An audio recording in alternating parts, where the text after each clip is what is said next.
comentado, pero yo creo que la mayoría de vosotros no os ponéis la cámara. En principio, en el máster es obligado que ponerse la cámara. Si por lo que sea os pillo en pijama o yo lo que sea, pues bueno, la podéis apagar. Pero, pero en principio, a partir de mañana hay que empezar a ponerse la cámara, sobre todo cuando habláis, porque muchas veces habláis y me sale ahí un colorcito como que estáis hablando, pero no sé ni quién sois ni nada, no sé allá de la voz. Entonces, bueno, se agradece saber que estáis ahí al otro lado. Bueno, pues nada, empezamos. Esta creo que es la tercera clase. De momento, lo que hemos visto en la asignatura, pues hemos visto materiales que se han comportado, bueno, materiales que son hormigón y acero, ante cargas monótonas y histeréticas, que es más o menos lo que hemos visto por aquí. Voy a ir repasando todo hasta llegar por, por presentar un poco y centrarnos un poco en tiro. Bueno, pues eso, hemos visto materiales para cargas monótonas, para cargas cíclicas, tanto de hormigón como de acero. Aquí tenemos, pues bueno, acero, tal, ya lo vimos. Aquí, una vez que teníamos eso, empezamos con los elementos estructurales, inicialmente de hormigón armado, vimos que tenían diferentes daños. Fundamentalmente había que dimensionar la flexión para que se produjese el fallo de flexión, pero bueno, determinadas circunstancias también podían tener daños a cortante e incluso en función de la altura de la columna podían ser peores o mejores, aquello de los pilares cortos. Bueno, pues vimos todo esto.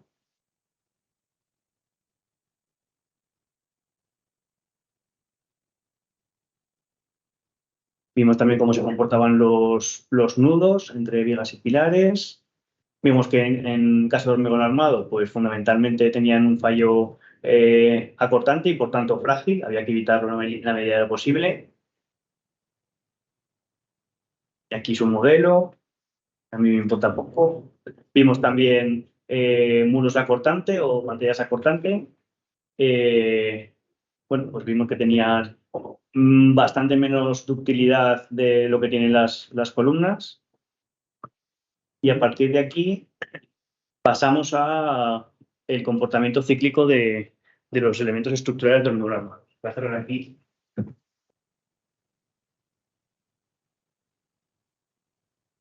¿Tenéis claro? La que me ha encendido. Ahí atrás tenéis, pongo el aire. No, pero si lo pongo. Bien. Bueno, pues luego empezamos con el tema de elementos estructurales bajo cargas cíclicas. Y vimos pues que fundamentalmente hay que tener en cuenta que cuando tenemos cargas cíclicas, pues puede haber reducción de la resistencia, reducción de la rigidez, tenemos el efecto pinching, que era debido fundamentalmente a pequeños fallos que se producen en el interior de nuestros elementos. Vimos también que el comportamiento estético es en función del axil. Además, cuando tenemos un axil a compresión, pues se rigidiza la estructura, adquiere más resistencia y menos ductilidad. Ocurre lo mismo para el fallo de flexión o fallo a cortante. Vimos como la envolvente de las curvas histeréticas no es igual que la curva de capacidad de cargas monótonas. Es más restrictiva la envolvente para las curvas histeréticas. Vimos distintos modelos en función de cómo se produce la degradación, ya sea resistencia o rigidez. Aquí vemos si está dentro del ciclo donde se produce la degradación o fuera. Y creo que nos quedamos por aquí, en vigas planas. Bueno, pues vigas planas es algo que muy limitado por la normativa, al menos aquí en España, y que todavía se sigue haciendo y que tiene bastante problemática, sobre todo desde el punto de vista del sismo. Pero bueno, como os explica Ramón, aquí el sismo pues, se sabe que existe, pero muchos de los técnicos pues, no lo tienen en cuenta tanto como se debiese, ya que estamos en una zona, pues bueno, moderada, que se dice, ¿no? Entonces, pues bueno, como no hay conciencia, pues muchos técnicos pasan de esto. Las vigas planas son un tipo de vigas en los que está configurado de tal manera que la propia viga es más ancha que los pilares. Por lo tanto, la conexión que tenemos viga-pilar es un poco especial. Lo normal es que, por lo menos para elementos sismos resistentes, el pilar sea el gordo y las vigas sean, bueno, tengan un tanto el que necesiten, pero sobre todo que se encasten dentro de la anchura que tenemos de pilar. Es decir, que si tenemos un pilar así de gordote, digamos que la viga debería de ser algo así. ¿Vale? Visto de frente. Bueno, pues en el caso de las vigas planas, como vemos, pues no es así.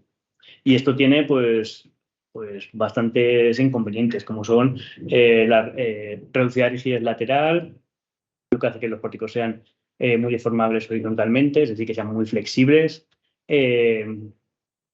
deficiente transmisión de los momentos flectores de la viga a los pilares, que esto es lo peor, porque claro, como tenemos parte del armado que no está conectado directamente al pilar, pues bueno, tienen que influir una serie de mecanismos que ahora veremos para poder transmitir el momento.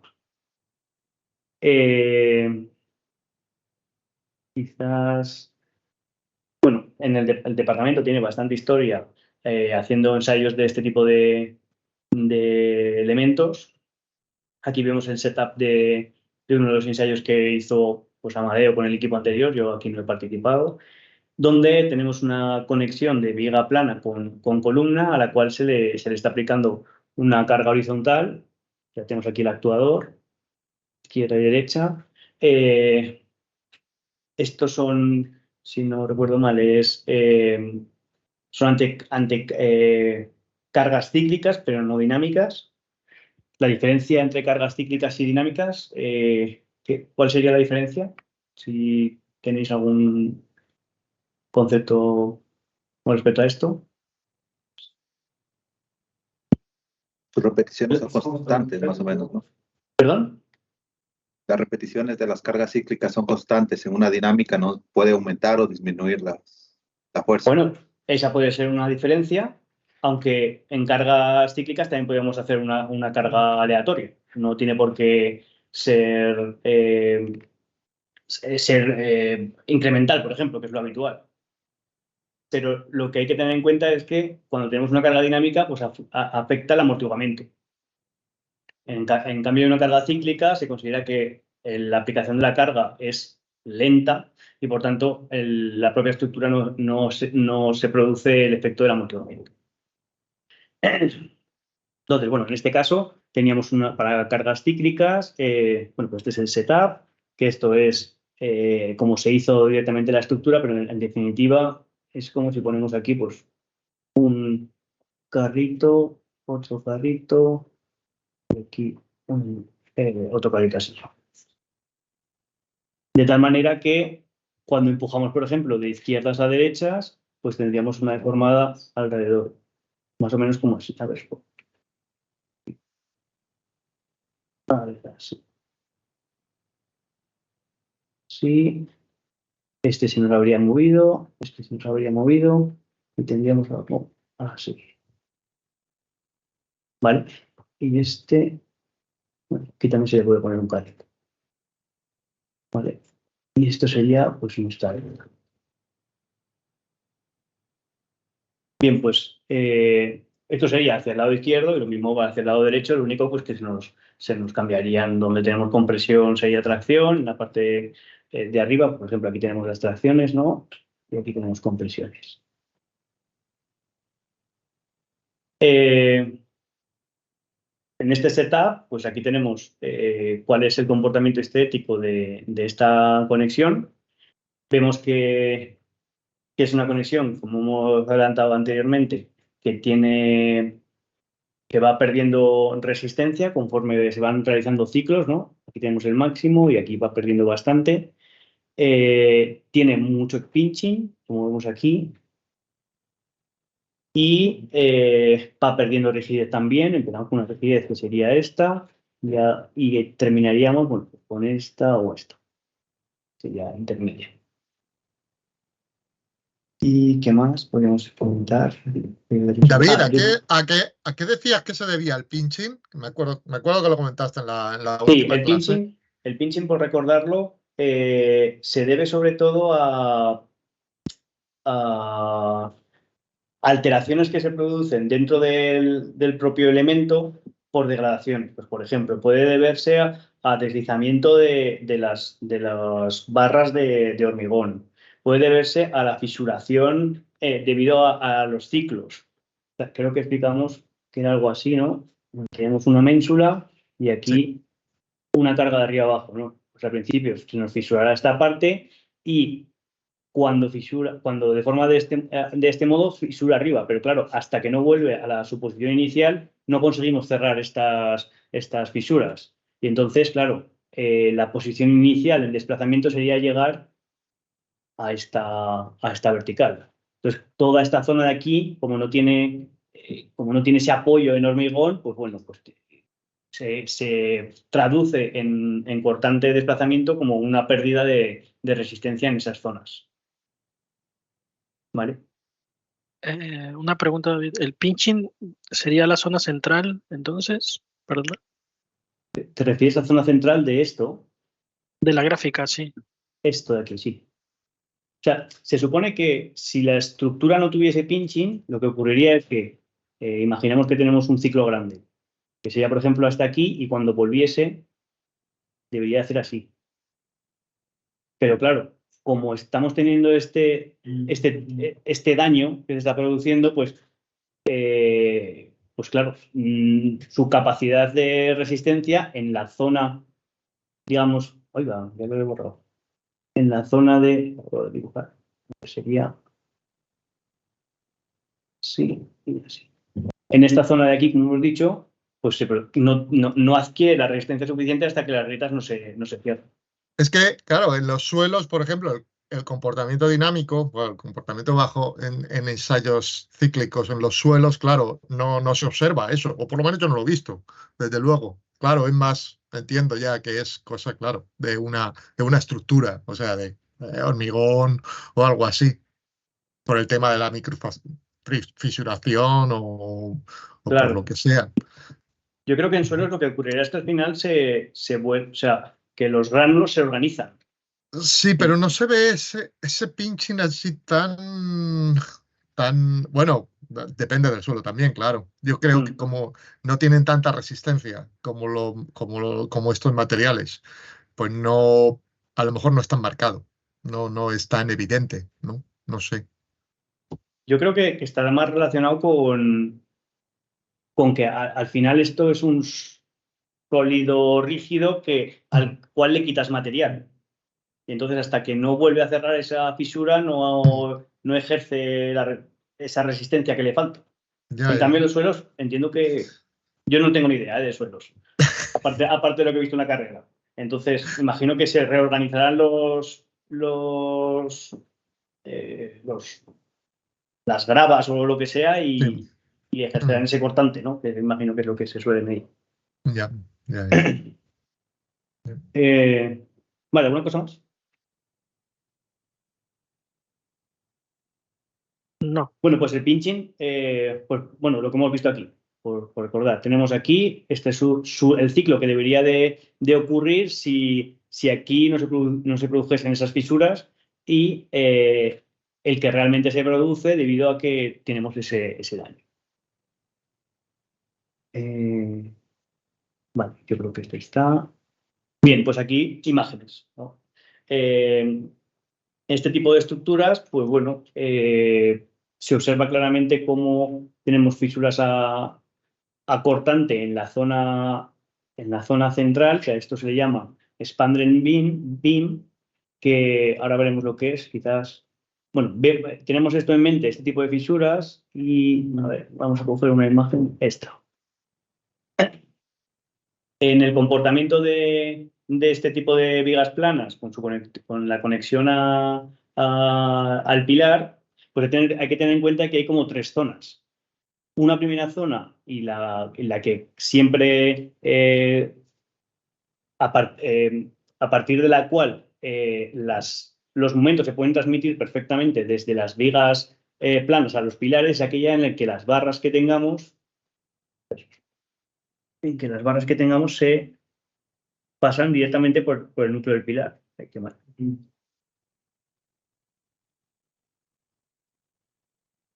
Ahí.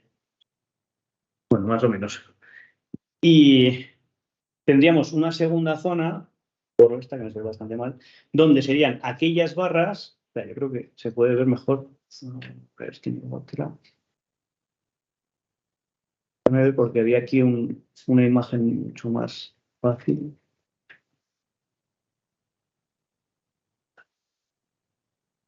Esta. Digamos que esto es una conexión exterior, a ver si hay una conexión normal. No, vale, pues nada. Bueno, vuelvo a donde estaba.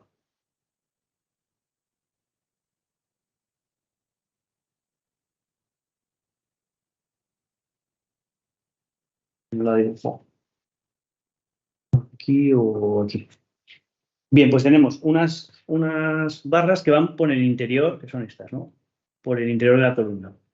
Otras barras que van en la zona adyacente a la propia columna. Y las cuales, como hemos visto antes, la deformación que tendría este tipo de conexión interior, que sería algo así. Y así, tenemos compresiones, tracciones, compresiones. Al final lo que genera es que en la parte de la izquierda tendríamos la armadura de la parte de arriba y en la parte de la derecha la armadura de la parte de abajo. Pero en definitiva es que tanto la armadura de arriba como la de abajo lo que ocurre en la conexión es que las fuerzas se transmiten de lado a lado. ¿Vale? Entonces, tanto en el lado de la izquierda como en el de la derecha, aquellas barras que están muy cercanas a la zona del pilar, lo que ocurre es que por un mecanismo de bielas y tirantes puede llegar a un equilibrio en el que pueda transmitir directamente los esfuerzos que se producen en esta parte de la viga plana directamente al pilar.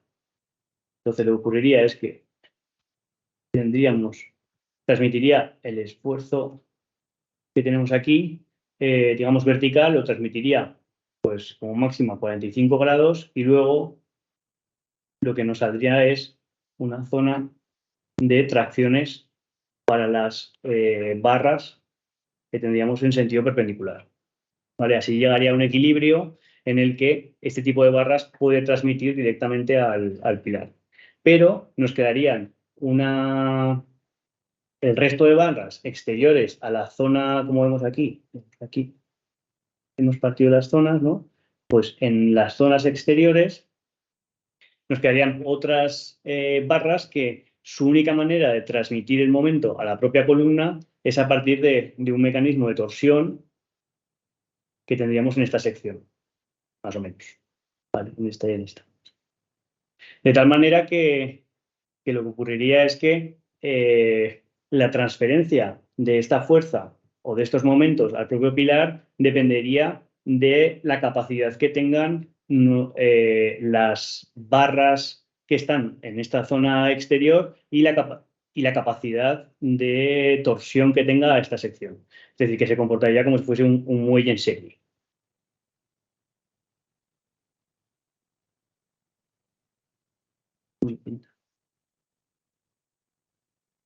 En el que si tenemos nuestro comportamiento caracterizado pues, como dos sistemas elastoplásticos, pues como para un sistema en serie la fuerza se tiene que mantener, pues únicamente podría llegar a la menor fuerza. ¿Vale? Bueno, pues esto en general lo recojo en las normas. Yo creo que aquí en Europa no recuerdo muy bien dónde está, pero en la ACI yo creo que sí.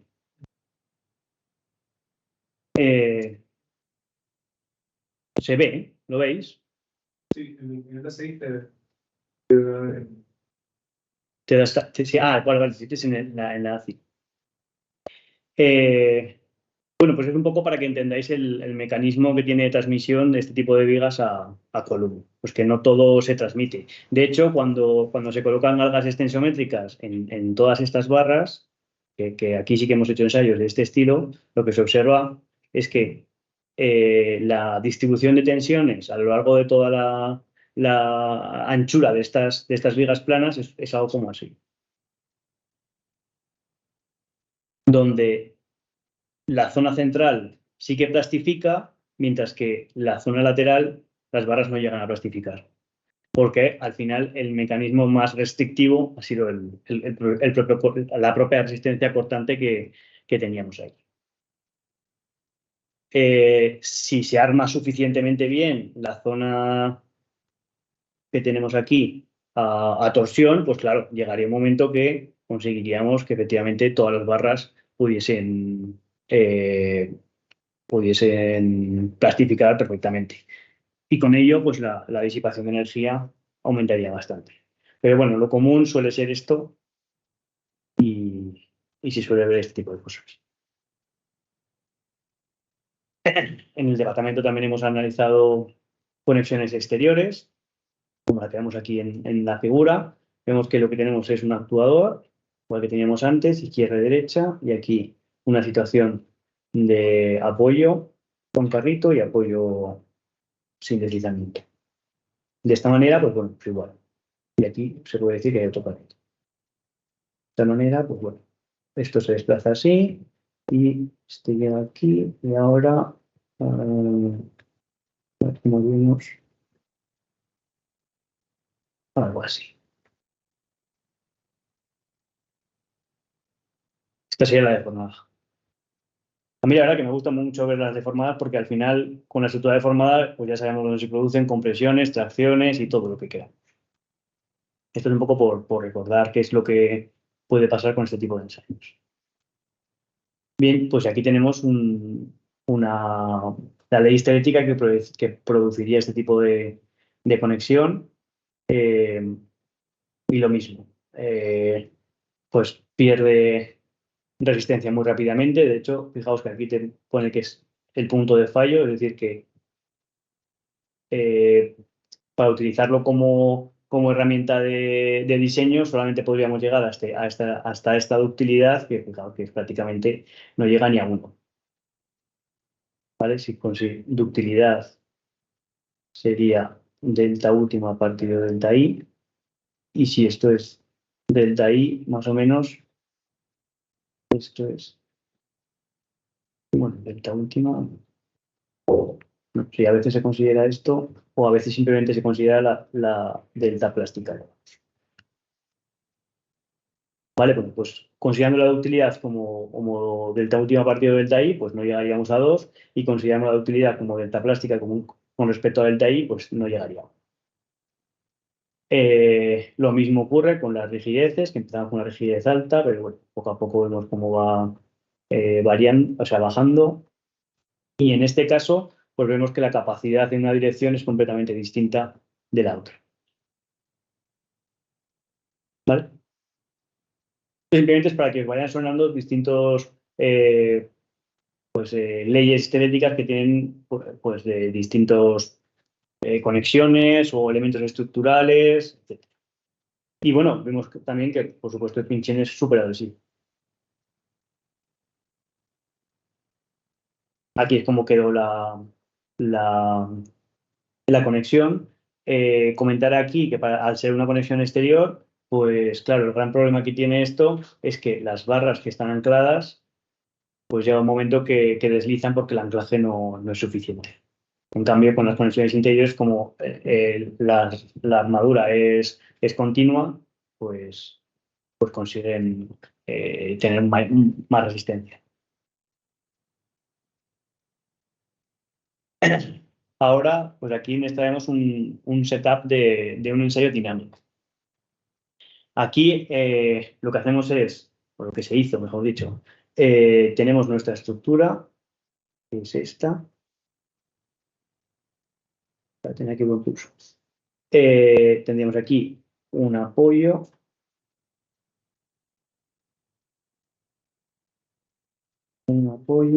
Esto es una estructura conexión exterior que va unido a una mesa sísmica, que sería esta de aquí abajo, y aquí abajo lo que le ponemos es una masa. ¿Vale? De tal manera que cuando excitamos la mesa, se excita la masa y por lo tanto se produce pues, un un desplazamiento de izquierda a derecha. ¿Cómo haríais aquí, o cómo se os ocurre captar el esfuerzo cortante que habría aquí? Antes hemos utilizado actuadores, ahora al ser un ensayo dinámico y tener una mesa sísmica, pues, ¿qué haríais? ¿Os ocurre alguna cosa? De momento aquí no hay ningún actuador, entonces no hay ninguna célula de carga.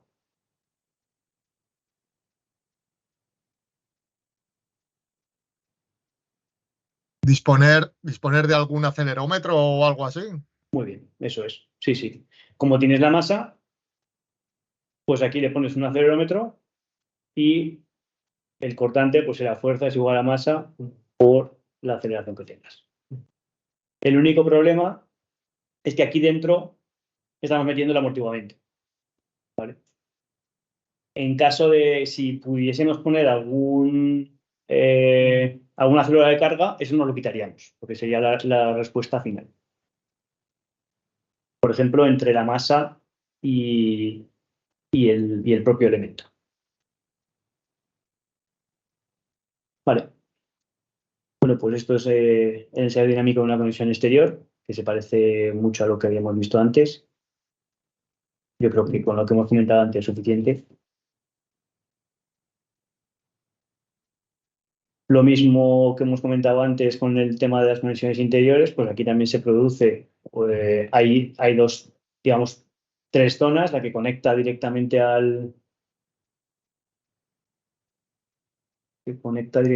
con el pilar, la que se puede conectar al pilar de acuerdo a un diagrama a un mecanismo de vilas tirantes, y aquella que está exterior.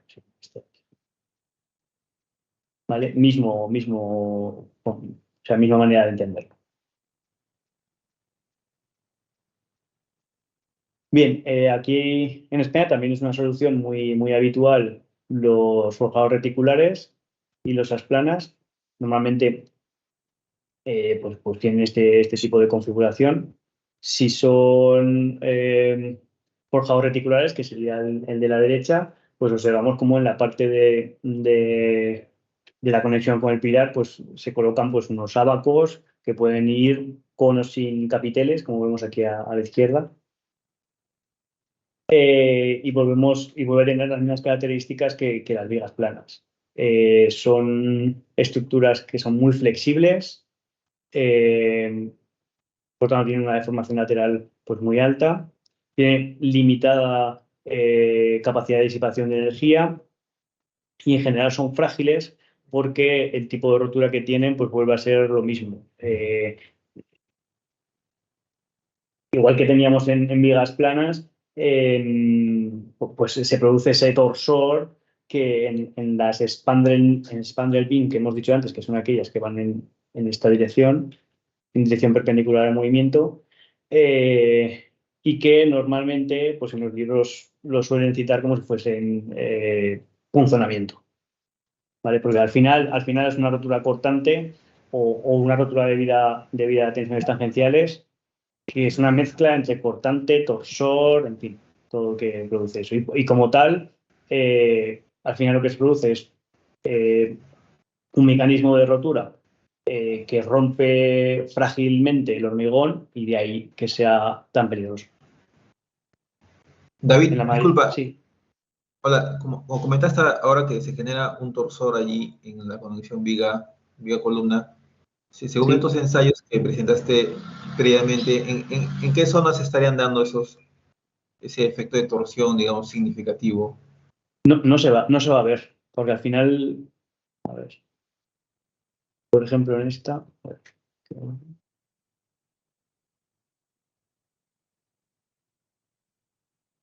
es que cuando estamos viendo directamente el cortante con respecto del desplazamiento, no se ve dónde afecta ese torsor. Como mucho, pues se podría ver en la pérdida de capacidad, en la que pues, puede ser que las que la armadura que está anclada en la parte externa, pues como rompe por torsión su unión con la propia columna, pues claro, se ve, quizás se podría ver una reducción de la propia resistencia, pero que aquí no se ve. O sea, eso no. La única manera de ver esto sería, pues como he comentado antes, a ver, aquí, ¿no? En el reparto de las tensiones que tendrían las barras. Si vemos que todas llegan a la vez a plastificar y tienen una deformación pues, parecida, pues significa que la conexión de cortante aguanta más que la propia plastificación de las barras. Y en caso contrario, pues al revés. Pero no hay más manera. Gracias.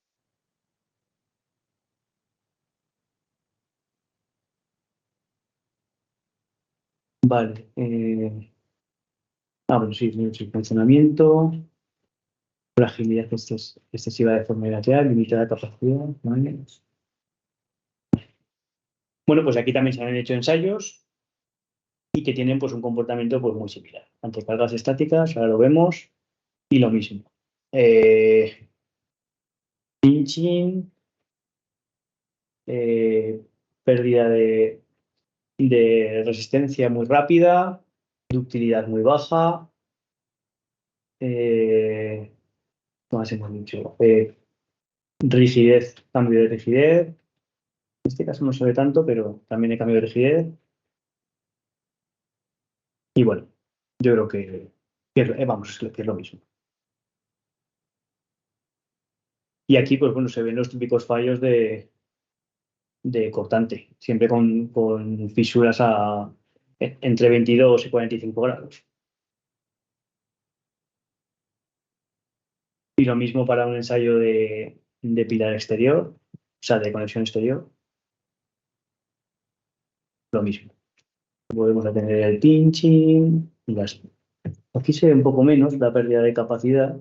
Fijaos que aquí en esta conexión, pues si consideramos que tiene un comportamiento de este estilo, pues el fallo, según marca este cuadradito, que es cuando habrá llegado al 80% de la carga máxima, pues bueno, aquí pues ha desarrollado un poco más de utilidad.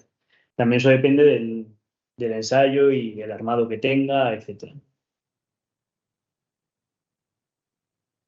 Aquí se ve muy clara el tipo de rótula que es. Fijaos que aquí de la propia torsión que tenemos, pues se ve claramente las fisuras como son a 45 grados en positivo y en negativo. Hasta que llega un momento que casca que el hormigón que hay ahí se vuelve nada, papilla. Y de hecho, es curioso como que pensar que una vez que tenemos este tipo de rotura, podríamos pensar que directamente la losa ¡pum!, cae para abajo. Pero la realidad es que el peso que tiene, lo que se produce es una rótura total en la zona de la rotura, pero el peso aguanta por las barras que tenemos ancladas al pilar. Entonces no termina de caerse del todo, pero claro, ya se ve que está destrozadísimo.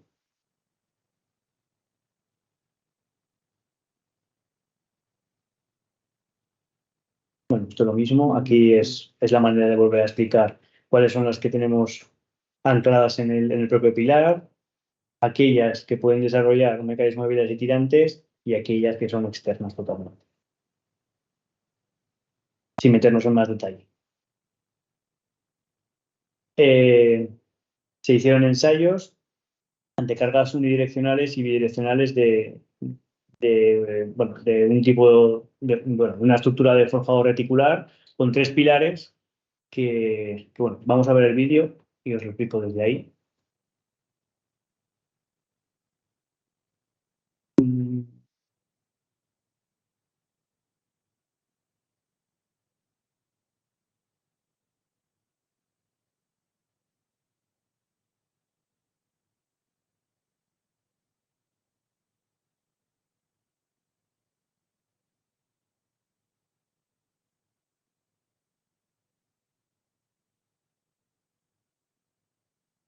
Vamos a coger directamente el que consideramos que rompe. Bueno, vamos a coger para el terremoto de diseño. Ahora os explico. No quiero descargar arriba.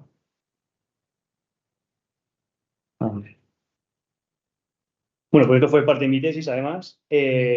Lo que se hizo fue un espécimen que simulaba un forjado reticular con 3 pilares. Uy, claro, ahora no pinta ya. Ahora no pinta. 3 pilares, que sería el de la derecha. Espera, no lo estáis viendo, ¿no? No, acá no. Ya, si lo ponen donde está el Tengo que quitar de aquí.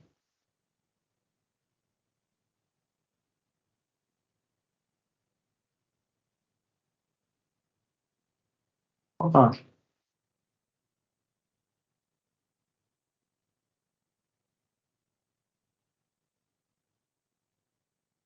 Bueno, pues sí que se ve, ¿no? El cursor. Tenemos un pilar aquí, otro pilar aquí y otro pilar aquí enfrente. Y después, pues bueno, pues la mesa sísmica es un elemento muy rígido, el cual se mueve a través de unos actuadores. En este caso tenemos un actuador en esta dirección, que sería la dirección Y, y esta de aquí, que es la dirección X. Se le mete un terremoto en 2 direcciones y por el hecho de ser una estructura que no es doblemente simétrica, pues se van a desarrollar torsiones en el propio elemento. Lo que quisimos ver aquí, pues bueno, es cómo se comportaba esta estructura cuando había sido diseñada de acuerdo a las normas actuales aquí en España y ver a ver qué comportamiento tenía pues después de un terremoto pues de diseño. Pero bueno, lo ponemos, espero que se vea bien en casa, que no se ralentice mucho. Este sería ante el terremoto de diseño. La estructura parece un flan. Veis cómo se mueve de izquierda a derecha y de atrás a adelante, incluso por torsiones. Al ser esta tipología de estructura es muy flexible, lo que hemos hablado. En general, este es un terremoto de diseño para 475 años de periodo de retorno, que sería para, digamos que el prototipo de esta estructura, porque al final es un modelo a escala, que se hizo a 2/5 de la realidad, es decir, que esto tiene una altura de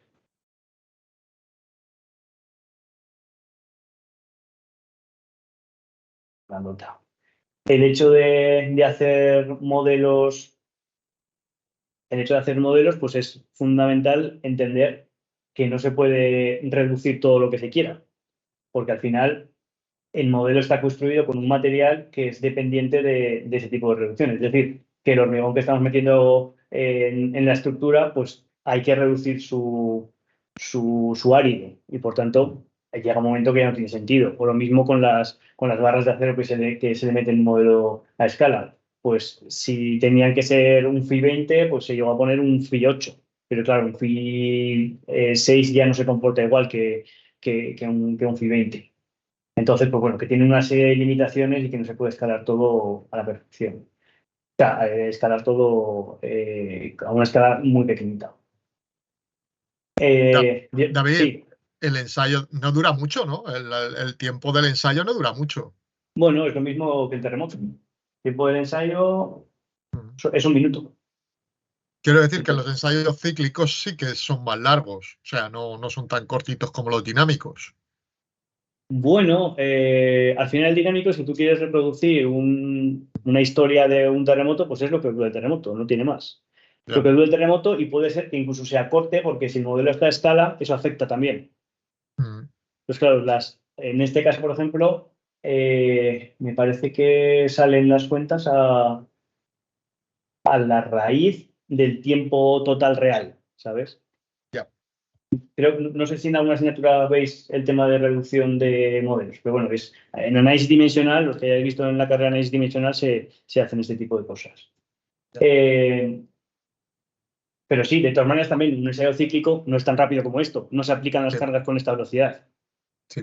De hecho, los ensayos con mesa sísmica, pues se supone que es lo más real que hay.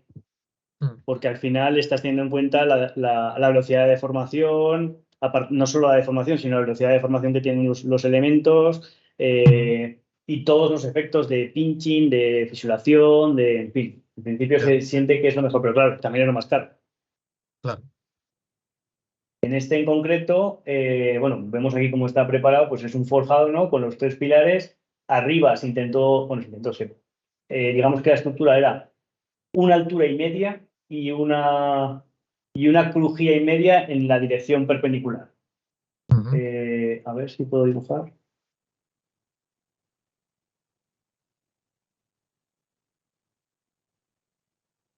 O sea, al revés.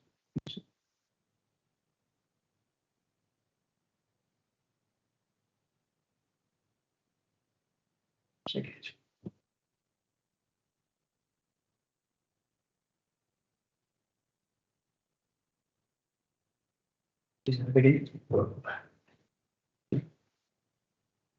Vale, pues a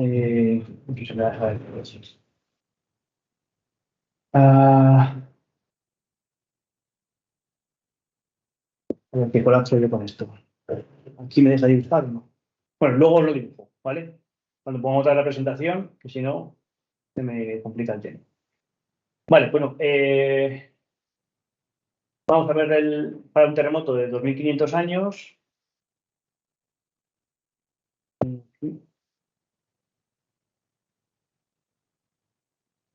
Para que veáis cuándo se considera que la estructura realmente colapsa.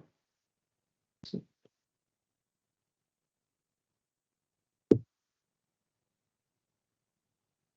El terremoto es el mismo. Normalmente lo que hacemos es coger un terremoto y escalarlo. Empezamos con el 35%, vamos hasta el 100%, que es el que hemos visto antes, y este sería el 300% del terremoto. Ahí empieza.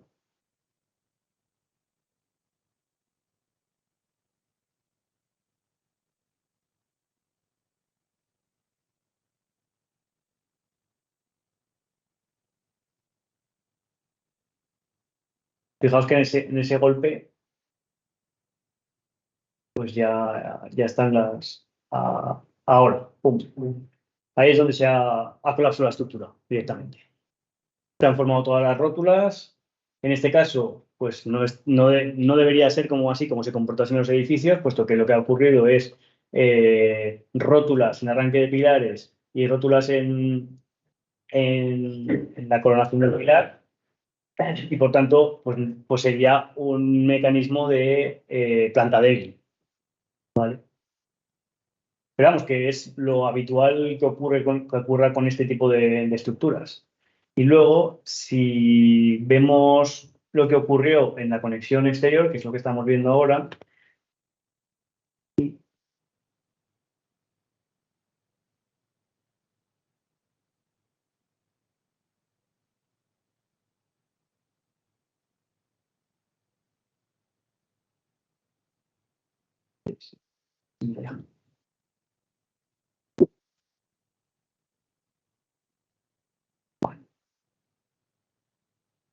a ver qué pasa.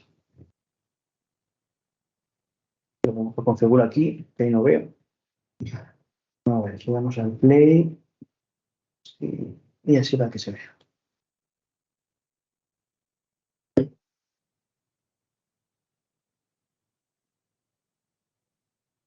Este es el mismo terremoto, pero bueno, visto con otras cámaras en las zonas de conexión. Fijaos que aquí ya tiene las fisuras en forma de X y ahí es donde rompe con lo que hemos hablado en la zona donde se rompía por torsión.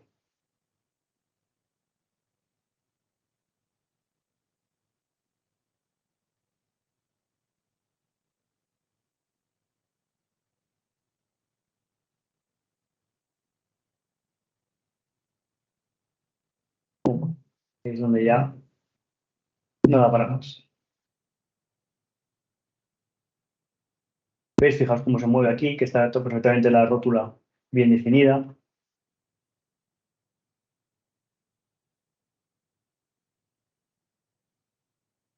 Fijaos aquí también las fisuras, como son a 45 grados.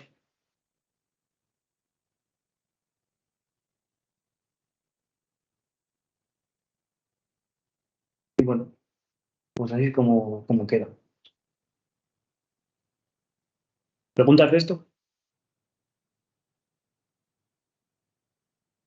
Bueno, porque veis un ejemplo y ver qué le pasa a un edificio o a un modelo de un edificio.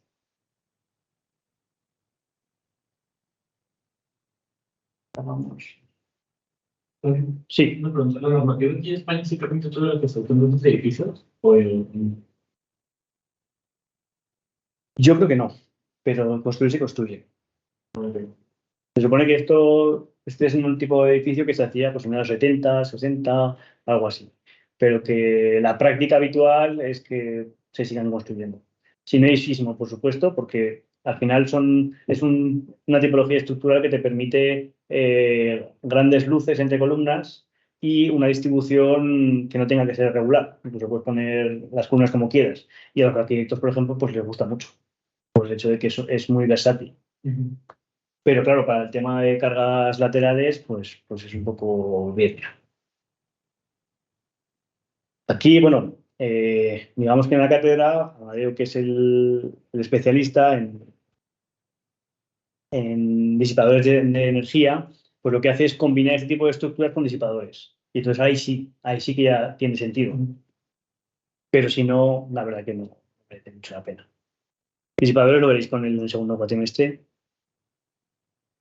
De hecho, es la persona que ha escrito el eurocódigo o que adapta el eurocódigo para tener en cuenta los disipadores. Entonces, quiero decir que es de primera mano. Lo podría contar yo, pero lo haría peor. Entonces, a ver.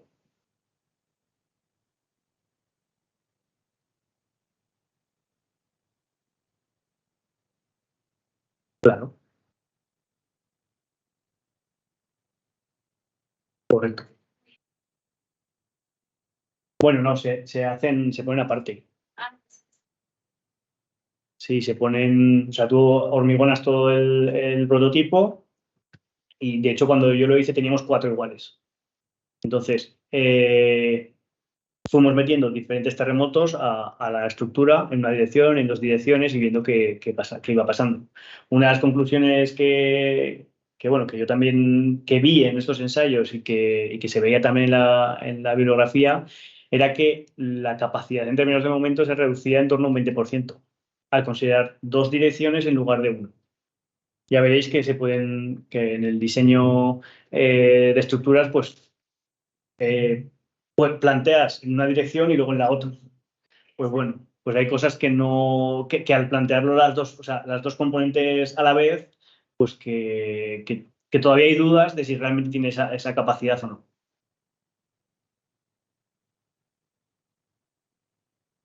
Ujú. Claro. Y bueno, ya habéis visto aquí que justamente cuando se rompe es en diagonal. O sea que puede ser perfectamente factible que rompan así. Pero bueno, la normativa pues es restrictiva en ese sentido y aplica pues, los coeficientes que ha considerado que son seguros.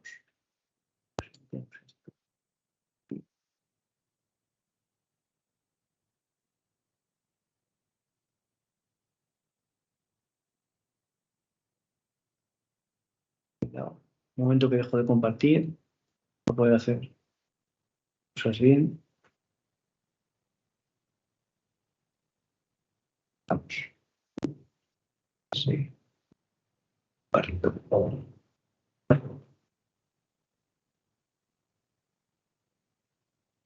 Bueno, pues lo que os comentaba antes de cómo se había diseñado este prototipo.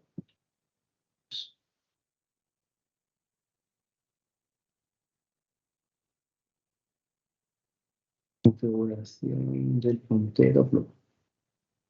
Pues es un prototipo en el que, claro, era así. Aquí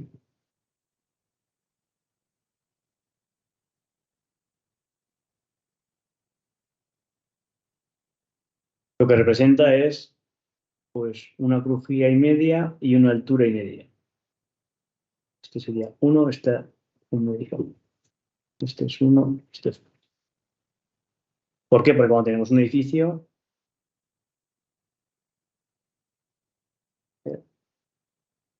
y lo deformamos, pues resulta que los momentos cero aparecerían en la mitad del vano, aquí, aquí y aquí. Pues lo que hicimos es cortar directamente por aquí y por aquí, en los puntos donde ponemos momento cero y le pusimos unos caretos, para que tengáis un poco la idea.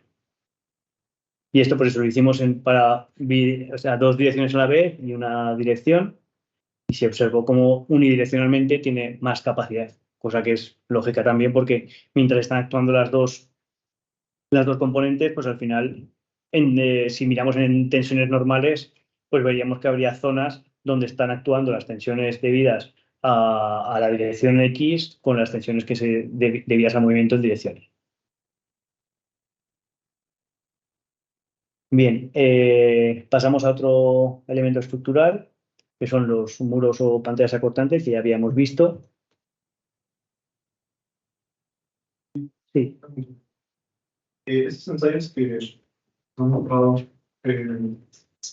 el sismo representado, ¿qué porcentaje de que se había enseñado? Rotura. ¿Cuánto era? Era más o menos un sismo de Portland. Sí, es un sismo que ocurrió de verdad en Italia, al sur de Italia. O sea, es un sismo europeo. Y yo creo que tenía como el 45% de G, algo así. Pero claro, cuando aumentamos hasta el 300, pues yo creo... No, creo que fue eso. Creo que en el último que rompe la estructura está en torno a eso, entre un 50% de G, algo así.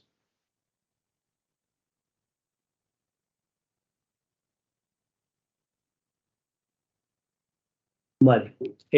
Muros, pantallas y cortantes. Sí. Con respecto a los muros acortantes, pues, y su comportamiento histerético, pues decir que tienen diferentes fuentes de disipación de energía. Esta puede ser debida por la fisuración del hormigón traccionado, por fisuración del hormigón traccionado, que bueno, si aplicamos aquí, por ejemplo, un actuador izquierda-derecha, pues cuando va en dirección hacia la derecha, pues se producirá fisuras en este sentido, y cuando va hacia el otro lado, pues fisuras en el otro. ¿Vale? Entonces, fisuración del hormigón traccionado, pues lo que estamos viendo aquí, cuando se abren las fisuras. Fallo del hormigón comprimido, pues bueno, pues normalmente suele pasar en la zona donde se aplican cargas o lo recibe por reacciones, ¿no? En la parte inferior o aquí en la parte de arriba, aunque con actuadores es más raro, normalmente suele ser abajo. La fricción entre los labios de las fisuras acortante del propio hormigón. Esta es la fuente que mayor cantidad de energía disipa, y esto viene a ser debido porque si tenemos una fisura con su árido, pues cuando una va desplazándose de izquierda a derechas y la otra de derechas a izquierdas, pues ahí existe un rozamiento que genera esta pérdida esta disipación de energía. Aunque claro, conforme va pasando el tiempo, pues estas fisuras pues cada vez se van haciendo menos rugosas y por tanto pues disipan menos. Luego, bueno, a diferencia de lo que ocurre con las columnas, pues la plastificación de la armadura contribuye en este caso muy poco, porque al final la deformación angular, que sería pues cuando se deforma el propio muro, el gamma, cuando el muro rompe a cortante sería cuando las armaduras que tengamos, pues, por ejemplo, en esta parte, empezarían a plastificar un poquito.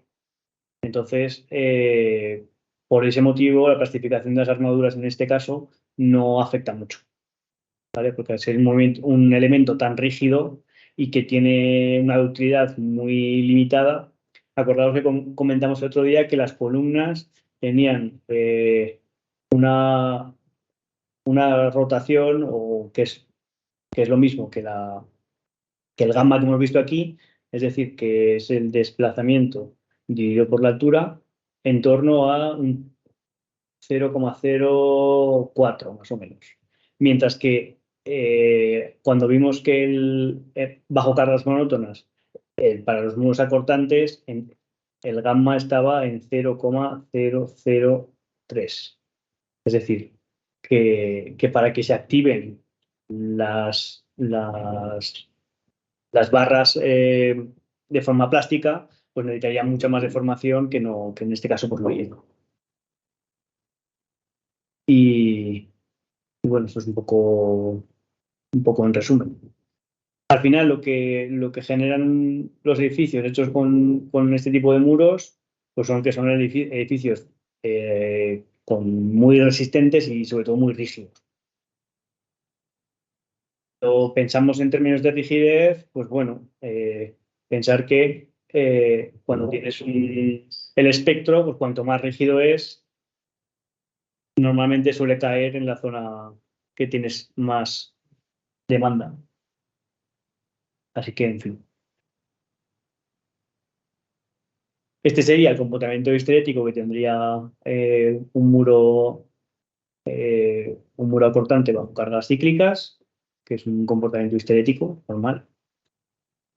En la próxima clase, si nos da tiempo, como ya estaréis un poco duchos en MATLAB, intentaremos programar pues, un comportamiento histerético con MATLAB, para que veáis que a partir de una historia de desplazamientos, la que sea, intentaremos que sea incluso aleatoria, pues ver cuál es la relación cortante, en este caso, de formación angular que nos sale. Pero bueno, manera cortante, que fuerza de desplazamiento, que momento gira. Una ley histerética. A ver qué tal lleváis los for y las, y las condicionales y demás. Entonces, la verdad que pensar cómo se hacen estas cosas se complica un poco. Yo os daré unas pistas y a ver qué conseguís hacer.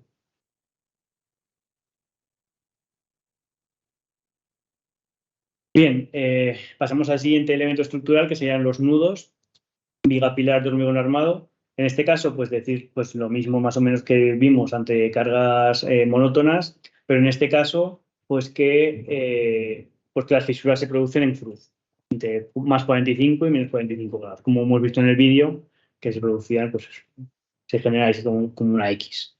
Y si la unión no está suficientemente confinada, pues la degradación es muy rápida y la rotura, pues es como veis aquí, un poco aparatosa.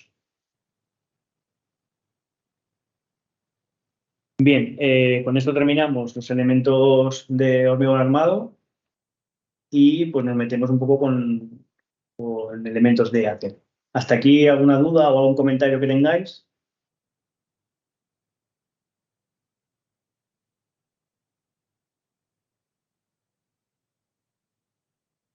No, parece ser que.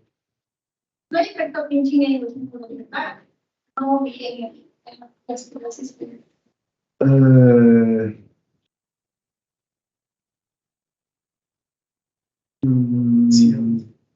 Hay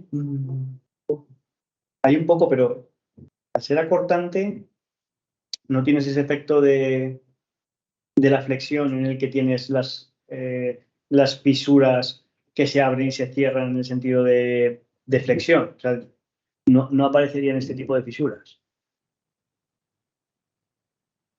Cuando esto movemos así y así. A ver, desde el punto de vista de disipación de energía es mucho más bajo que las columnas. Lo que quiero decir es que si comparamos un diagrama histerético de un muro, pues sería algo como muy fino en comparación con lo que sean con vigas, que aunque tengan pinching, serían muchísimo más, ¿sabes? Entonces, pues sí, se ve menos ese efecto, Pero claro, es que como tiene tan poca capacidad de disipación, pues es que tampoco se puede reducir mucho. No sé si te he contestado. Sí, sí. Bueno, pues nos metemos con elementos estructurales de acero. Los elementos estructurales de acero tienen, digamos que como lo clasifican las normas, es en función de su capacidad de plastificación. Al menos el Eurocódigo 3 pues nos define las vigas, en función si son clase 1, clase 2, clase 3 y clase 4. Y digamos que este comportamiento, o sea, esta clasificación viene a resumirnos el tipo de fallo que puede tener, que pueden ser los tipos de fallo de flexión o tipo de fallo por cortante. Los tipos de fallo de flexión son aquellos en los que se produce la plastificación completa del perfil. Mientras que los tipos de fallo por cortante es que, pues, bueno, que existe ahí pues alguna bolladura, que el elemento es muy esbelto y no se puede desarrollar completamente la plastificación de la propia sección.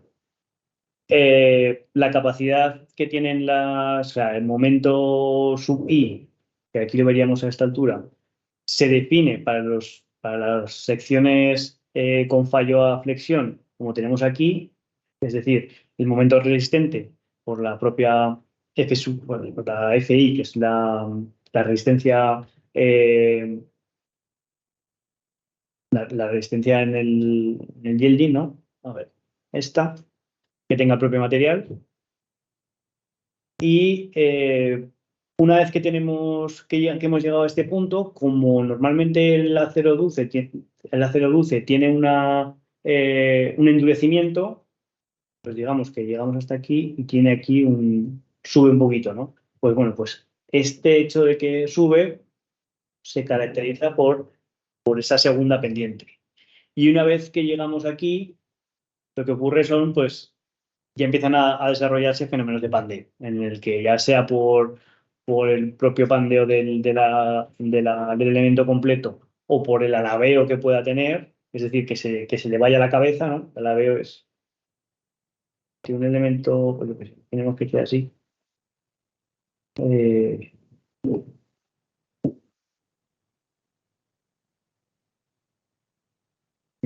Al revés. Entonces, así. Y por su propio peso, lo que hace es, pues, si fuese la cabeza esta, que se viene hacia un lado, ¿no? Entonces, como que te gira. En fin, que pandeos por torsión. Vale. Esto lo hemos comentado, que en función del perfil, pues hay distintas clases. Y luego, pues bueno, lo mismo ocurre también para perfiles huecos, ya sean circulares o rectangulares, o cómo hayan sido fabricados, que pueden ser con una sola con una sola placa, o sea, lámina doblada y luego soldada. En fin, que todo esto, la normativa lo que te hace es clasificártelo en función del tipo de fallo que tenga. Luego, otros elementos que podemos encontrar, y en este caso pues, lo voy a preguntar a vosotros, son las cruces de San Andrés o los elementos que tienen diagonales. ¿Cómo creéis qué comportamiento monótono tendrían esta estructura, por ejemplo? Vemos que es una estructura, es un pórtico, el cual está rotulado arriba y apoyado abajo, con una fuerza en esta dirección y luego unas barras que consideramos que inicialmente son cables. Entonces, ¿cómo creéis que sería el comportamiento monótono? ¿Cómo pensáis? Importante.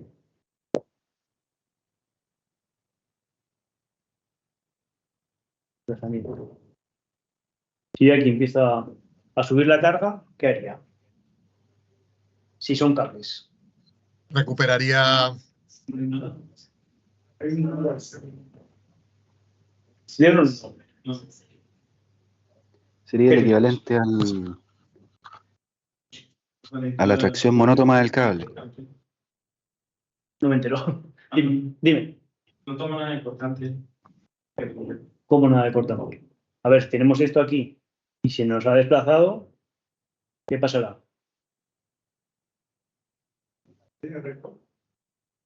¿Cómo se mantiene recto? Al final lo que tenemos que esta se quedaría así, ¿no? A ver, desde casa estaba diciendo alguno algo. Sí, que el comportamiento sería, si es monótono con cable, sería como similar al ensayo de tracción del cable, ¿no? Vale. Entonces, ¿qué sería? El elastoplástico, ¿quieres decir? Exactamente, con la elasticidad del cable en tracción hasta que plastifique. Sí, ¿no? Sí. Vale. Y vale, esto es verdad, pero esto es verdad porque al ser un cable, digamos que este de aquí No colabora. no colabora. ¿Vale? Ahora vamos a poner diagonales. ¿Cómo sería? Ahora ya tendríamos un comportamiento de, digamos, como dos muelles en paralelo, ¿no? Claro, lo que consideramos nosotros lo típico es que la rigidez se contribuye hasta que la diagonal en compresión entra en pandeo, y de ahí puede permanecer con alguna resistencia residual y la otra en tracción por fluencia. Pues perfecto. Tendríamos, por borrarlo,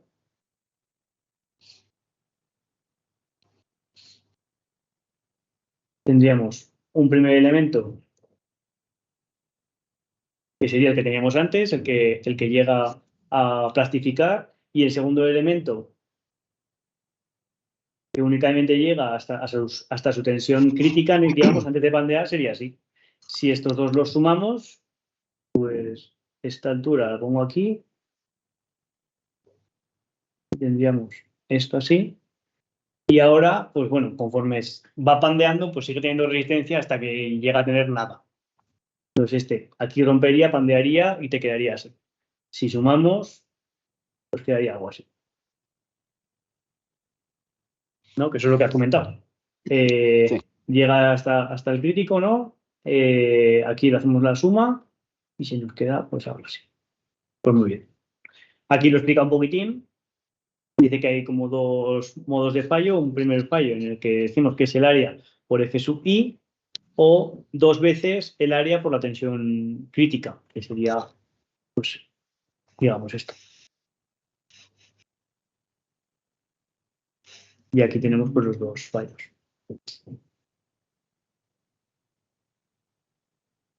Y vale. Ahora, considerando el primer fallo que hemos visto, ¿cómo sería el cíclico? Venga, pensarlo un poco. El comportamiento cíclico que tenga la estructura que hemos visto antes, con diagonales, en las que en la que cuando se desplaza son cables y uno de estos cables, pues cuando llega aquí pandea, ¿no? Y este se estira. ¿Cómo sería la ley histerética? No, pero este es el primer caso. En el primer caso teníamos que ante cargas horizontales monótonas era así. ¿Vale? Entonces, cuando hacemos una historia en las que tenemos desplazamientos positivos y negativos sucesivos, imaginemos que va para más, ¿cómo haría? Tendría que devolverse con rigidez cero la distancia que desplazó plásticamente, y de ahí empieza a trabajar la diagonal en el otro sentido. A ver, entonces, a ver si lo puedo dejar aquí.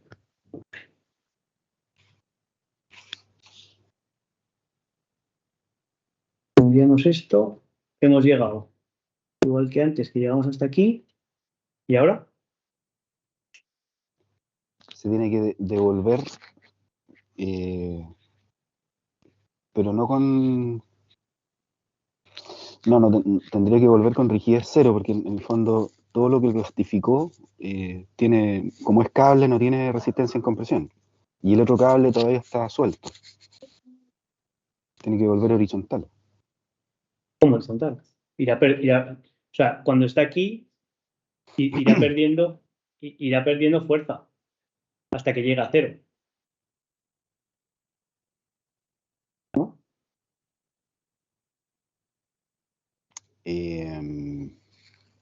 Hasta que llega a fuerza cero, eso sigue haciendo resistencia.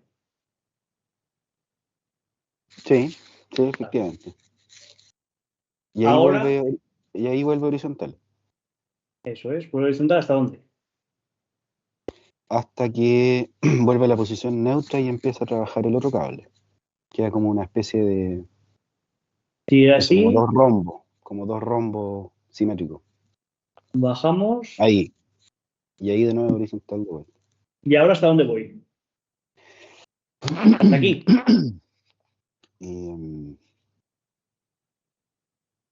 Buena pregunta. Hasta la posición original donde empezó a fluir, porque ya el otro cable quedó estirado. Entonces, ¿hasta aquí? ¿O hasta dónde?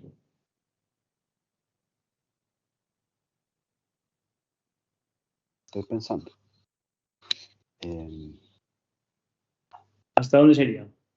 Hasta aquí. Hasta una posición intermedia, porque el primer cable en tracción quedó más largo. ¿Cuánto más da? La parte elástica. La proyección de la parte elástica. O sea, aquí.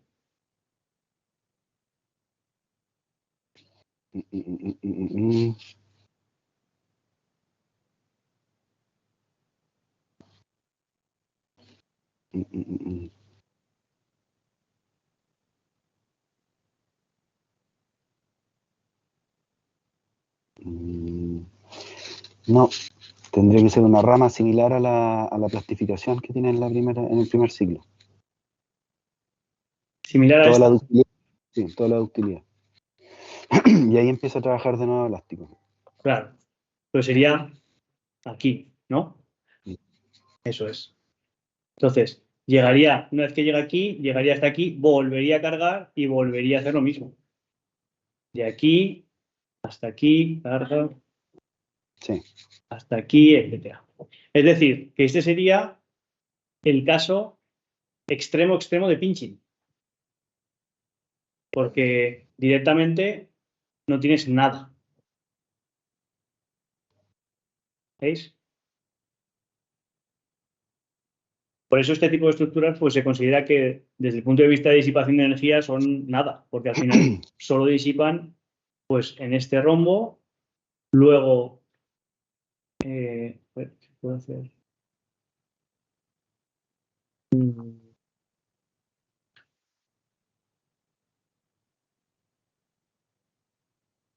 Luego sería en este rombo y así sucesivamente. ¿Vale? Vale, pues muy bien. Poca participación, la verdad. Se borra esto. Luego lo veremos más adelante. Era simplemente pues, para ver cómo le dais a la cabeza un poco para ver cómo funcionaba esto. Y luego viene también cómo se comportaría este otro de aquí. Ese ya es un poco más complicado. Empezar a pensarlo. Al final, en este caso, pues tenemos un muelle en paralelo y claro, pensar esto a la vez, pues empieza a ser ya un poco más complicado. Haría falta un papel y boli para saber en qué tramo estás en cada uno de los dos muelles e ir sumando, porque si no te puedes hacer un lío gordísimo. Luego veremos un ejemplo de este tipo de ley estética, pero no vamos a entrar en cómo calcular. Vale. Nudos liga pilar. de estructuras metálicas. Aquí en este caso, ¿qué pensáis? ¿Qué pensáis que es mejor este tipo de unión que las uniones de hormigón, que no, que es igual, es una unión muy frágil? ¿Qué pensáis? Al final el mecanismo es el mismo. Depende del tipo de la conexión. Tenemos una viga que cruza y una columna que cruza. Y digamos que este sería la unión. Pero está conectado a los platines. Todo conectado, todo conectado. Tenemos que tener aquí alguna preocupación. Por ejemplo, en hormigón está claro, es una rotura frágil y hay que evitarla a toda costa. Aquí. Y los atizadores de la columna toman mucho. ¿Cómo? Los atizadores, bueno, ¿cómo le llaman? El pandeo, tal vez. Atizadores. Los rigidizadores. Ajá, sí, sí. Ajá. Sí, los atizadores de ¿Qué? continuidad, los atizadores de continuidad y la fluencia en la zona panel, que le llaman. Pero pensando en el núcleo, Claro, que se induce corte en la zona panel. Lo que los gringos le llaman la zona panel, que tienen sí. un sector de fluencia. Entonces algunas veces le ponen un atizador diagonal o se puede engrosar el alma en ese sector, el alma de la columna. Aparte de los atizadores de continuidad de las alas de las vigas. Digamos, en definitiva, todo lo que estás diciendo es que si tienen un comportamiento dúctil, pues que, en fin, que tampoco es tan perjudicial, ¿no? ¿No? Pues eso. Al final lo que tienes es, pues este comportamiento que vemos aquí. Un inicial que sea elástico, rigidiza un poco y llega hasta un máximo y ya está. Pero aquí lo importante es toda la capacidad de disipación de energía que tiene este tipo de elementos. En comparación con las conexiones de hormigón armado, pues estas no hay que tenerle tanto miedo. Más allá del posible pandeo que pueda tener, si eso es muy esbelto, pues bueno, pues habrá que ponerle rigidizadores si lo necesita y ya está.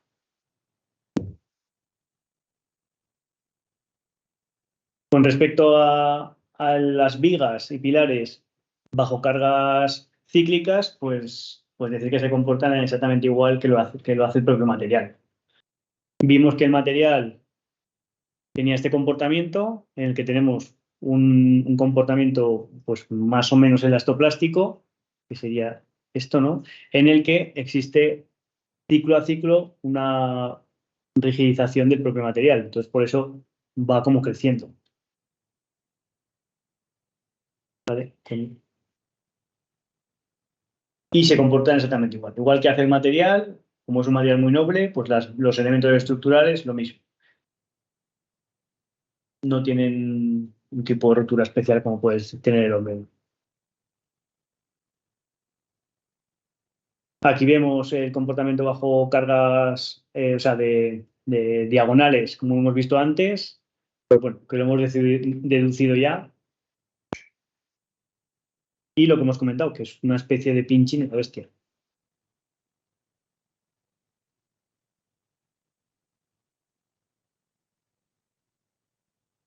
Este sería el comportamiento estético que he comentado antes para los sistemas en los que tienen diagonales que pandean. Pues bueno, aquí tenéis el comportamiento monótono y aquí cíclico este sería, digamos, el primer ciclo y bueno, pues a partir de aquí es como que engancha este, ¿no?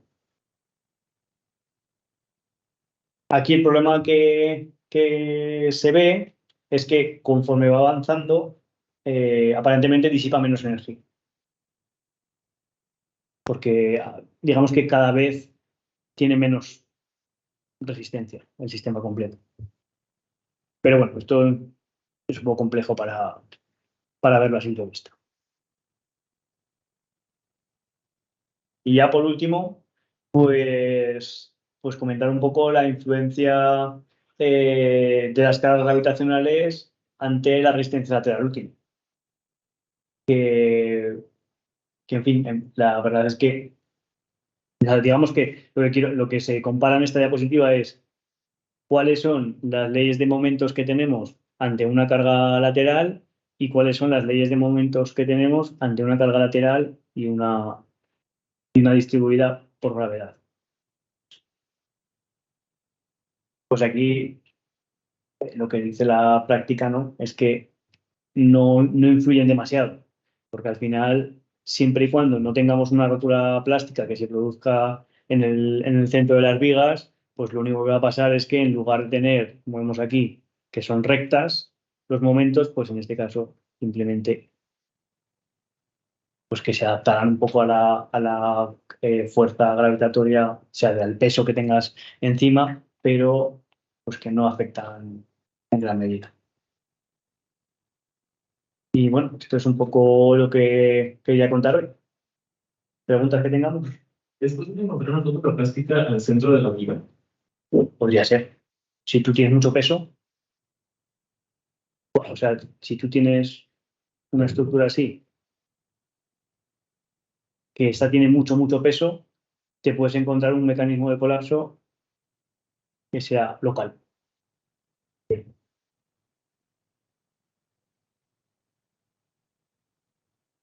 Los mecanismos de colapso lo veremos más adelante, pero en definitiva es buscar, de acuerdo a las cargas que se están aplicando, cuando se produce el mecanismo o cuando se produce un mecanismo en la estructura. Es decir, cuando se producen las rótulas plásticas necesarias para que la estructura colapse. Colapse significa pues, que es un mecanismo ya que ya no se sostiene por equilibrio. Entonces, pues este sería, por ejemplo, un mecanismo local.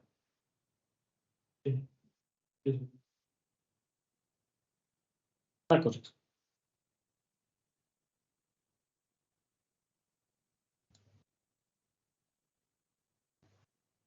Oye, David, Sí. oye, en España, ¿cómo está normado el uso de las diagonales sin tracción, tipo cable? ¿Se pueden usar sin problema? Sí, de hecho se usan mucho en naves, se usa mucho sobre todo para la resta del viento. O sea, es muy habitual. Ya. Acá en Chile son muy poco habituales, salvo en naves muy livianas para el viento. Siempre se usan con pretensión. Y cualquier estructura, al menos en el contexto industrial y urbano, cualquier estructura más grande tiene que ser con diagonales fijas. Es raro el uso de cable. ¿Decías? De repente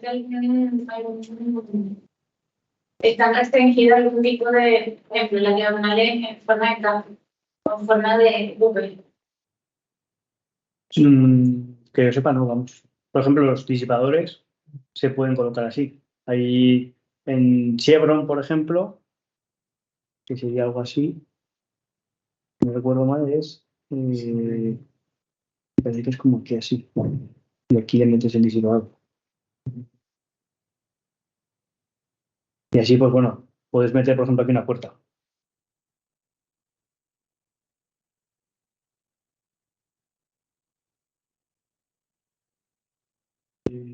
No me tengo que fijar sino en la base, sino en el nivel. O sea, si evito hacer esto en la base y lo pongo en el siguiente nivel. ¿Pero a qué te refieres? Si hago el qué. He dicho broma. Si no lo pones en la base y lo pones en el siguiente nivel, Exacto. ¿qué quieres ganar? Eso fue hacer eso. Hombre, mientras no generes un mecanismo de planta blanda abajo, o sea, si pones columnas muy gordas abajo, pues al final todo se puede hacer. Pero tiene que estar todo en equilibrio, vamos. Que sea lo suficientemente resistente.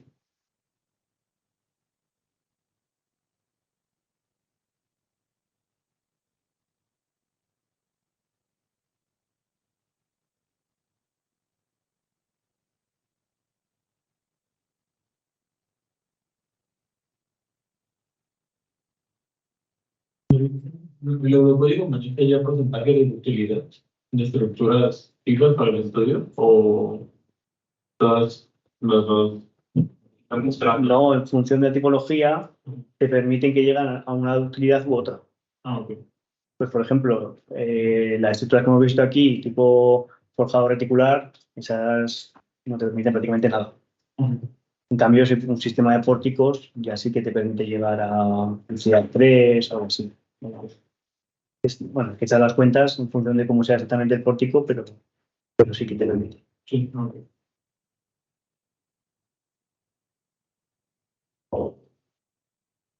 Bueno, pues hasta aquí. ¿Qué os parece? David, Sí. te puedo hacer una pregunta. Esta clase yo la tenía ahora a las 18:30, pero entiendo que partieron antes. Sí, ¿Cómo a fue ver. la coordinación? Pues pregunté al compañero porque acabó antes, me dijo, vente ya que he acabado un poco antes, a ver si tal. Le he dicho a los alumnos que empezaríamos un poco antes. Y si tú no tienes la asignatura anterior, pues no volverá a pasar. Yo he dicho, Ah, ya. vamos, le he preguntado a ver si estaba seguro que todos ibais a estar, ¿sabes? Y pues mira, lo siento mucho, sinceramente. No Porque... te preocupes, era por si me había perdido algún canal de comunicación, pero ya, ok, me queda claro. Pero vamos, no volverá a pasar, ya te lo digo, porque no es lo propio. No, pero era una pregunta, no te preocupes, David. Gracias. Vale. Pues muchas gracias a todos.